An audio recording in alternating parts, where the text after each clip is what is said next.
আসসালামু আলাইকুম everyone. Poppy's রেসিপিতে আপনাদের সবাইকে জানাচ্ছি আন্তরিক শুভেচ্ছা। শুধুমাত্র 1 কাপ সুজি দিয়ে আর একটা ডিম দিয়ে আমি আজকে আপনাদেরকে অসম্ভব মজাদার একটা নাস্তা তৈরি করে দেখাবো, যেটা সকলেই পছন্দ করবে। আর ভিডিওটা ভালো লাগলে স্কিপ না করে পুরোটাই দেখবেন। তো এর জন্য আমি প্রথমে ডো তৈরি করে নিব। এখানে আমি 1 কাপ পরিমাণ সুজি নিয়ে নিয়েছি আর সাথে একটা ডিম নিয়ে নিয়েছি। এখানে খুবই অল্প উপকরণ লাগে, যেগুলো আপনার হাতের কাছে থেকে আপনি এটা তৈরি করে নিতে পারবেন। এখানে আমি 1/3 কাপ পরিমাণ দিয়ে দিয়েছি চিনি, 4 টেবিল চামচ পরিমাণ দিয়ে দিয়েছি গুঁড়ো দুধ আর 1 টিস্পুন পরিমাণ দিয়ে দিচ্ছি লবণ। গুঁড়ো দুধটা দেওয়ার কারণ হচ্ছে নাস্তাটা অনেক বেশি মজা হয় যদি আপনি এখানে গুঁড়ো দুধটা ইউজ করেন।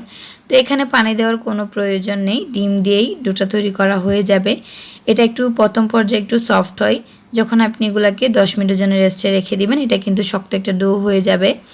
তো এখন আমি এগুলাকে 10 মিনিটের জন্য রেস্টে রেখে দিয়েছি আর 10 মিনিট পর দেখতে পাচ্ছেন ডোগুলো কিন্তু একটু ড্রাই হয়ে গিয়েছে।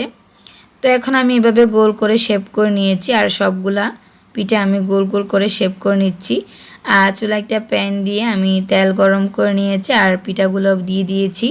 দুপাশটা যখন ভালো করে ব্রাউন কালার হয়ে ভাজা হয়ে যাবে, আমি দুপাশটা ভালো করে একটু ভেজে নিব।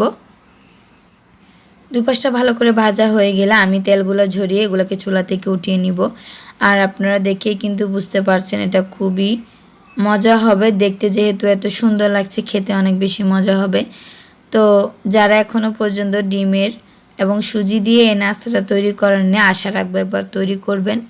অবশ্যই যদি আমার ভিডিও দেখে আপনারা নাস্তাটা তৈরি করে থাকেন তাহলে অবশ্যই আমাকে কমেন্টে মতামত জানাবেন আপনাদের এই নাস্তাটা কেমন হয়েছিল। তো আজকে এ পর্যন্ত, সবাই ভালো থাকবেন, সুস্থ থাকবেন। আল্লাহ হাফেজ।